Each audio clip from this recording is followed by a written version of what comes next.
Hi, everybody. Welcome to the Deadhead Cannabis Show. Jim Marty here. I'm here in my barn outside of Longmont, Colorado. Beautiful summer day I'm looking at.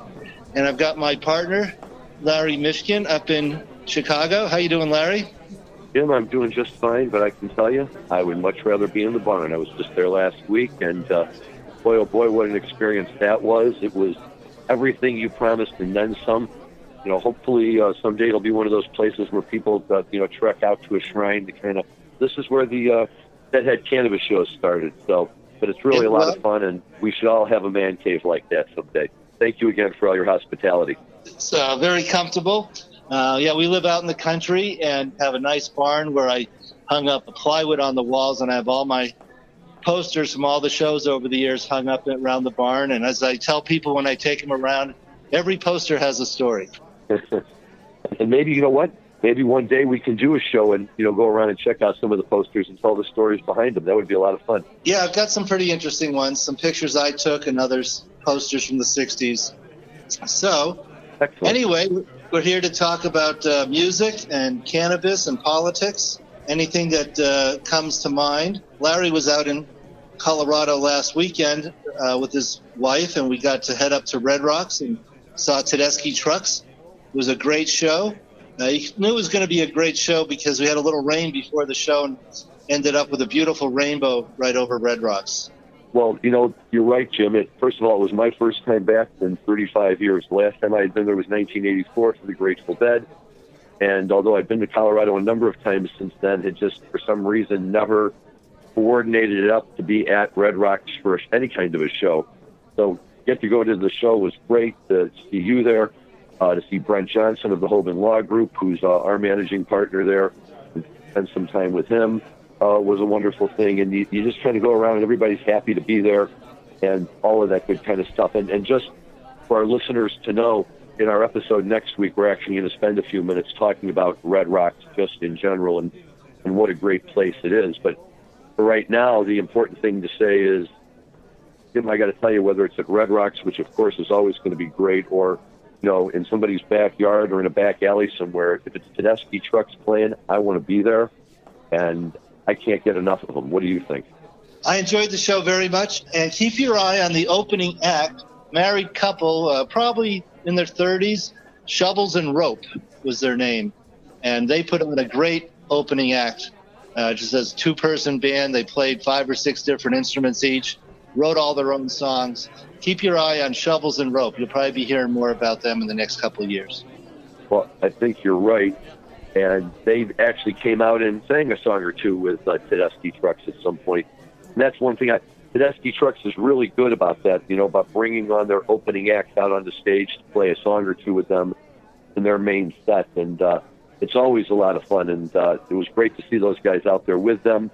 But for me, what makes Tedeschi Trucks, and I know we touched upon this a little bit last time, but having just seen them, it's fresh in my mind, and I have to say it again, and that's that I just don't think there's a better guitar player alive than Derek Trucks right now. That's just my opinion, and I can't base it on anything other than my subjective set of ears and the other people that I listen to. But I think I have a pretty broad spectrum of music that I listen to, jam band music and guitar players and things like that.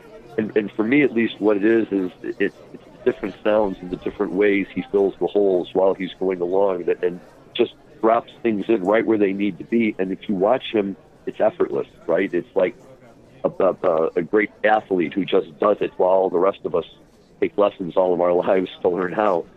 And he just stands up there and just has his own very unique style. And boy, most of the night for me is spent watching him. And the only one I feel sorry for is his wife, because she's such a tremendous musician, singer, guitar player, and she was in top form as always, hitting those high notes that she really had to hit. And by God, is she a good guitar player too, huh? Yes, I enjoyed the show very much.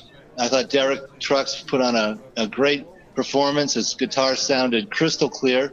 And all in all, it was a wonderful show. Went with some family at our usual great time at Red Rocks. Yes, it was. And if any of the listeners out there have never quite made it out to a Tedeschi Trucks show, that is a band that I wholeheartedly recommend, really, to anybody. You don't even have to be a big-time rock and roll fan. but it helps, right? When they kick into Eric and the Dominoes, Keep On Growing, and half the crowd goes wild and half the crowd isn't sure what it is, but by the end of the song, they're going wild too. That's just great. And, of course, there's just so much history steeped in that, right? With Eric's Uncle Butch being the drummer for the Allmans, and the Allmans being the birth of Dwayne, and Dwayne playing in Derek and the Dominoes with Eric Clapton, and there's so much musical royalty built up there. And I can't think of anybody in the world who would be out there playing those lead guitar licks better than Derek Trucks. And he's got the slide going, but we could talk about him all day, and there's lots of other stuff to talk about. So why don't we shift gears over to the marijuana? Yeah. Now, Keep On Growing, that's an Allman Brothers song, right? Keep On Growing is I believe it's a Derek and the Dominoes song. It was on the Layla album. Right, that's right. Eric Clapton. Yep. Now, I'll tell you something about Keep On Growing, because since this is the Deadhead Cannabis Hour, after all, I was at the Greek Theater shows in 1985. It was the Dead's 20th anniversary. And they came out, they did 3 shows out there at the Greek. If you haven't seen them at the Greek Theater, that's like maybe my second favorite place to see them, behind Red Rocks. And I've actually seen them at the Greek Theater, I think 3 or 4 times. But it's up on the Berkeley campus, and it's got a similar type of bowl, but it's built like a Roman type of amphitheater. And above the bowl, there's a nice hill. And if you're all the way up at the top, you can see the clock tower, and you can see the bay, and you can see San Francisco. And it's really tremendous. And we were there the first night. I was there with this large group of my college friends, and everybody was certainly in the right frame of mind to be seeing a show in those surroundings. They came out at the beginning of the show to Sgt. Pepper's 20 Years Ago Today. They were cruising through the first set, and all of a sudden they lost power. And the power went out. Everybody was just kind of sitting there wondering what happens next. I'd never seen anything like it. And at some point, after a little while, they got it going again. And they said, sorry about that. They came out and they kicked them to Keep On Growing. And it was one of those moments I remember back, when everything about the Dead was, for me, still just like, not that it isn't today, but wow, what could they ever possibly do? And they kicked into the song Keep On Growing, which was one of my favorite Derek and the Domino songs, and one of my favorite rock songs, period. And we just all were losing it and thinking, this is, how could you want to be anywhere else other than in this place right here? Look at all this. You look out over the bay in San Francisco, there's millions of people out there. Why aren't they here with us listening to this great music? So at any rate, it's a tremendous tune. So moving on to some political cannabis things happened this week.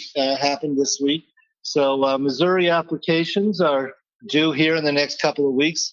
My firm, Bridge West, has been working on some Missouri applications. It's a point system, so we're doing everything we can to score high on points.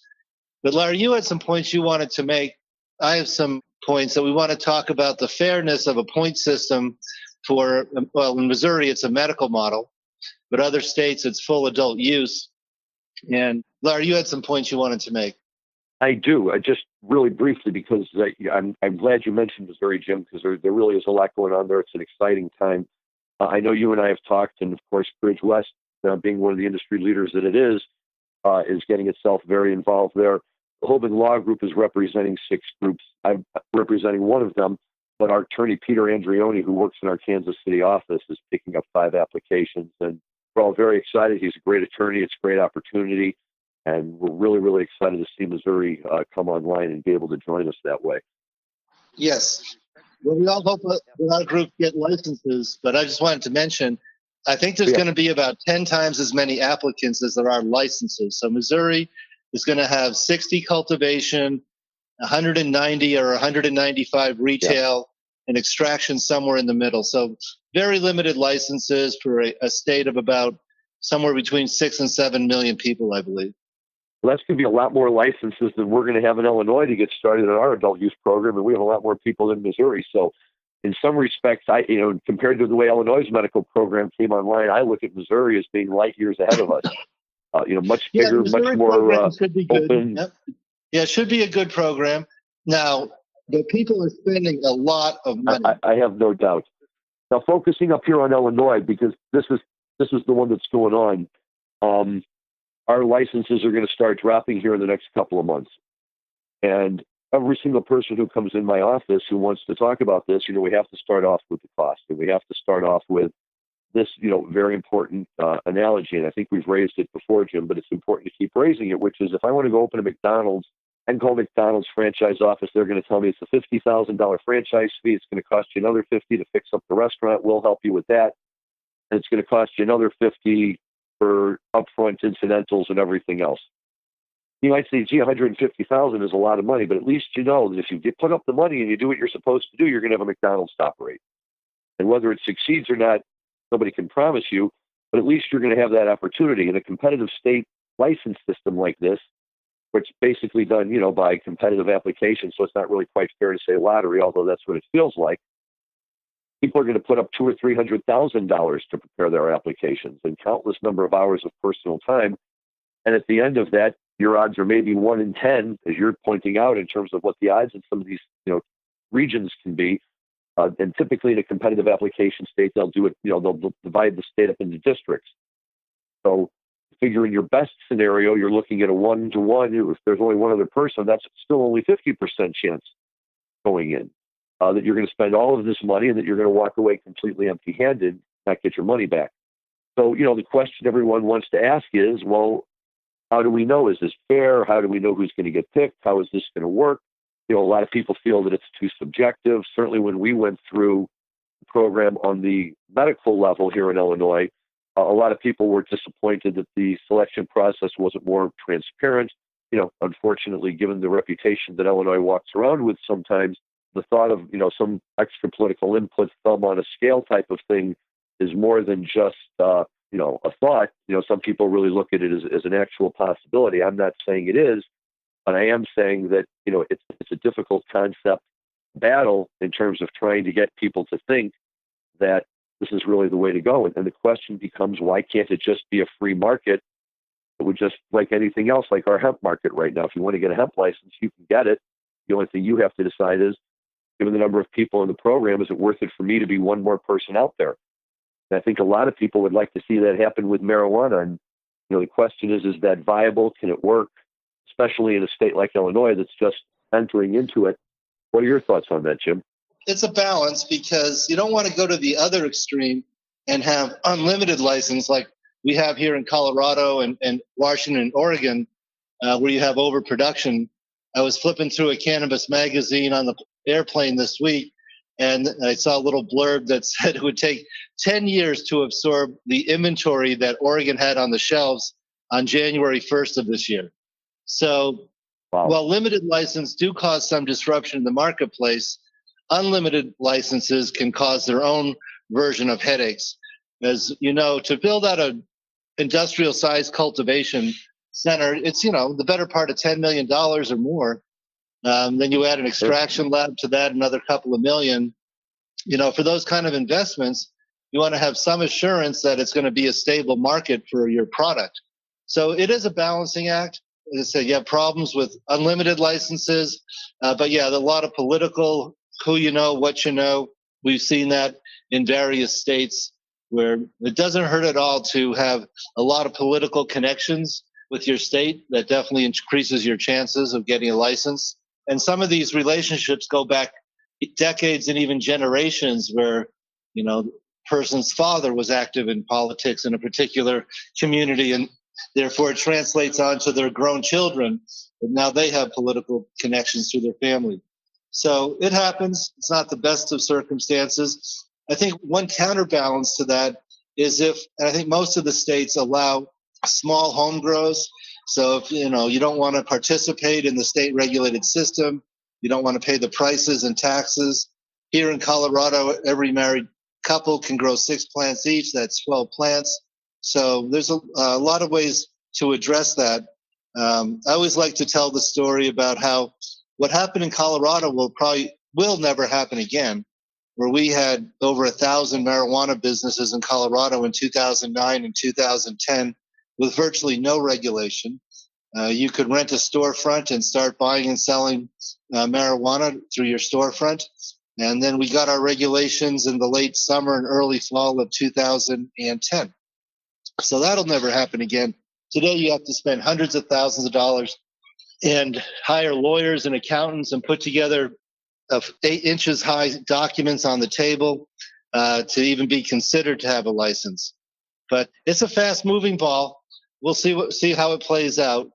Yeah, because it's fascinating to me, and on the one hand, you're right. I mean, the statistic that always sticks with me, and who knows how accurate any of this is, so I can't vouch for it, but I hear it a lot, is that 3/5 of California's annual marijuana output winds up getting sold outside of the state.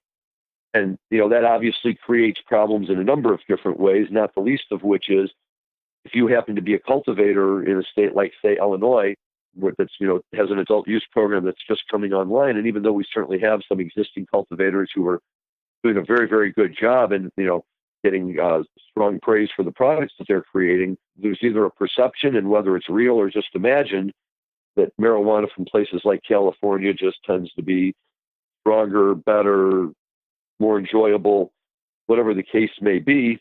And it's coming from a state where, because of the glut, if you will, the price has been driven down considerably. And so if I'm an Illinois cultivator, I'm not happy about the fact that I've got to compete with all of this marijuana that's pouring out of California, and making its way across the country. And I think, that's probably something that for a long time is going to keep laws in place about not necessarily being able to bring product legally across state lines, right? But it's a really, really interesting thing to think about in terms of how do we manage that market to make sure then that even the people that do get in have an opportunity to survive. Yes. Another interesting phenomena that's being driven by the cell phone technology is pretty much any major city in the United States, whether it has legal marijuana or not, you can have a delivery service bring cannabis that's packaged just like it would come from a dispensary delivered to your hotel or your home. And how to stop that with the proliferation of cell phones is, I don't know. The legal cannabis industry just has to compete on quality, organic products, price, quality, convenience. Those are the touch points that illegal cannabis can have that will give them a competitive advantage with the black market. But I think, unfortunately, the black market is here. And like I said, it's morphed into this high-tech black market now that I don't know how law enforcement would ever even keep up with that, because there's such a proliferation of. They could spend a lot of resources, busting one delivery service, and 10 more are going to jump up in its place. So very interesting phenomena. And the legal cannabis industry really has to focus on what its advantages are over the black market. Yep. All very interesting. There's really a lot to talk about here. And unfortunately, I don't think we have time today to get into it. And this is probably something we should pick up at another point down the road. And what I want to do between now and then is take a look and see, what's happened in certain states with black market, versus other states that have gone, to adult use, and how that ties into pricing and excise tax and overall output. And I think that's something that should still be worth exploring, because, ultimately, at the end of the day, marijuana shouldn't be different than anywhere else. And while I'm sure there's still plenty of illegal stills out there making whiskey or whatever, that clearly is of no concern to the alcohol industry. And so I'm curious as to at what point you have to go to and get to before you can really illuminate the black market as a real threat. Sure. As I like to say, at the end of Prohibition, there was a lot of stills out in the woods, and today we all go to the liquor store. So there is really no black market for liquor. Well, there was certainly a robust black market during Prohibition. So we'll see how it pans out. And yep. The cities and counties and states have a big role to play too. They think that they can put a 40% tax on at the cash register like they have in California. That's what drives people to the black market. So they also have to be reasonable and realize they'll collect more taxes with lower taxes than they will with high taxes that drives people away. Correct. That's another excellent point. And that is one we should, again, revisit on how states are running their programs and why some are more successful than others. Yep. What I wanted to do now, though, is switch back to this musical topic for a minute before we run out of time, and really address the issue here of the days between. And in our last show, as our producer, Dan, thank you, Dan Humiston, was nice to point out to us before we started today. We did touch on that last time. And I think we did kind of in the sense, Jim, that we were looking forward to it coming up in a couple of days. But like anything that you anticipate, you've got other things going on and you can't really focus on it, and you go see a great Tedeschi Trucks show. But at least personally, when I get to these 8 days, my way of celebrating, if you will, is that I pretty much limit myself 24/7 to Grateful Dead music, with a lot of Jerry. Of course, listening to the Sirius XM Dead channel makes that easy because they're broadcasting a lot of it with some great interviews too with Garcia family members and stuff that are really worth listening to. Trixie Garcia has really emerged as a spokeswoman for the Jerry Garcia estate and getting the recordings out. I've been enjoying listening to full Jerry Garcia shows from the Keystone back. I just listened to one the other day. It was December 31st, 1975. Great show, great quality. So it's good that more and more of the Jerry Garcia band shows are getting out there. It is, but what it really does for me, for the last couple of weeks, we had been kind of, taking our way through the various band members and, who's essential and who's not essential. And I suppose on a certain level, it's a silly exercise because without any one of them, there really wouldn't have been the Grateful Dead that we all knew and love. And while they may have had somebody else there who did it, these were the guys that did. And, in my mind and memory, they're always there. But, as I had pointed out, and, certainly others have shared the same sentiment, on any given night, I think I might have been just as happy to go see a Jerry Garcia band show and really just know that I was getting 100% Jerry all night. And there was just something about him. And I'm not talking about elevating him like to the level of a god, or I think sometimes, they said he was afraid to talk at the microphone during shows because, the deadheads would hang on every word that came out of his mouth kind of thing. But I just looked at him as somebody who was such a musician who knew how to communicate with his audience in a way and on a level that up to that point really had never been accessed. And, he certainly has opened the door for many, many others, Ray Anastasio and Jimmy Herring and, on and on and on. So many of them that we, don't have time to go through them all, who have all stepped up and turned themselves into tremendous jam band guitarists. But, I think it was really Jerry who led the way. And by my way of thinking, and again, it's just me, he was my guitarist from my era. While these other guys are all great, there's something that's not quite there. And it's almost, how do you describe it with an instrument? But it's almost like an emotional feeling that came out of Jerry's guitars while he was playing. Do you ever hear that? Oh, absolutely. In his voice, too. So an interesting story is the reason we have the Jerry Garcia band and so many recordings of Jerry Garcia band shows is, in their heyday, in the 70s and 80s, the Grateful Dead played about 70 shows a year. That was just not enough for Jerry. He used to say that, if he couldn't go 3 or 4 weeks without a performance or he'd lose his chops.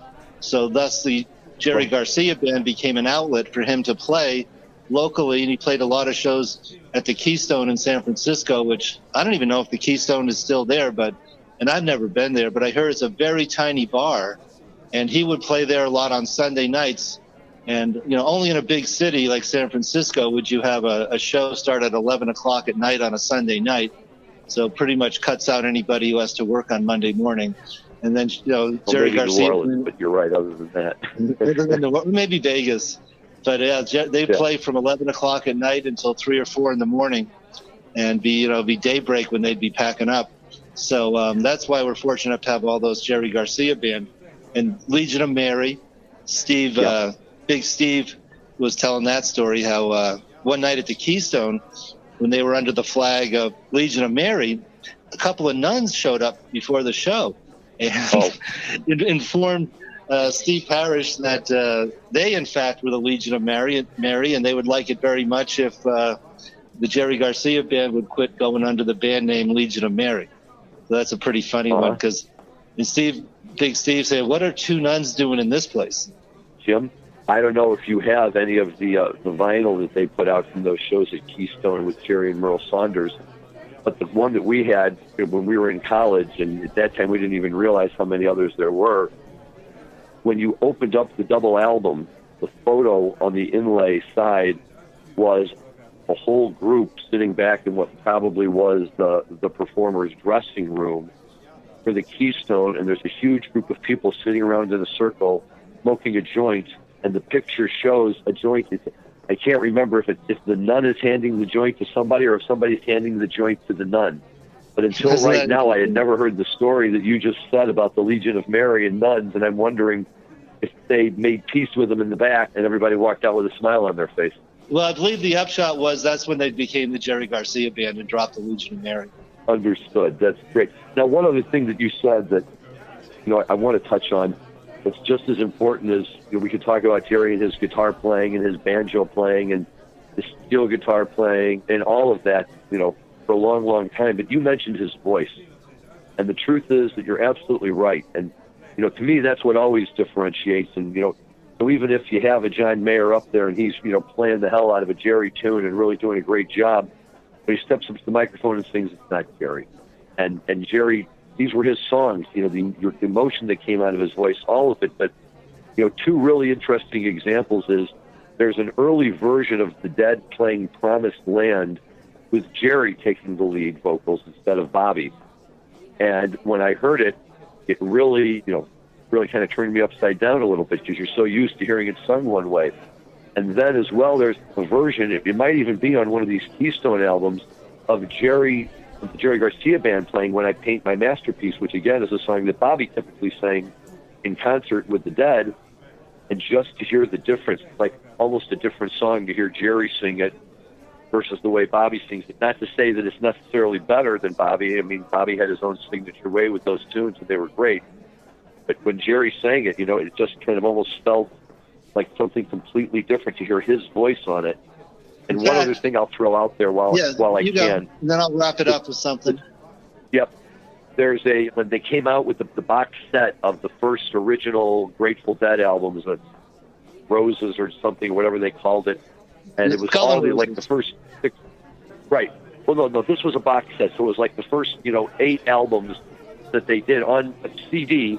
But then on the end of each one, they added on some bonus tunes, live tunes that weren't originally on the albums when they came out. And on the Skull and Roses album, they added a couple of songs, and 2 of them were from the Dead playing somewhere in Manhattan at some tiny little theater in 70 or 71.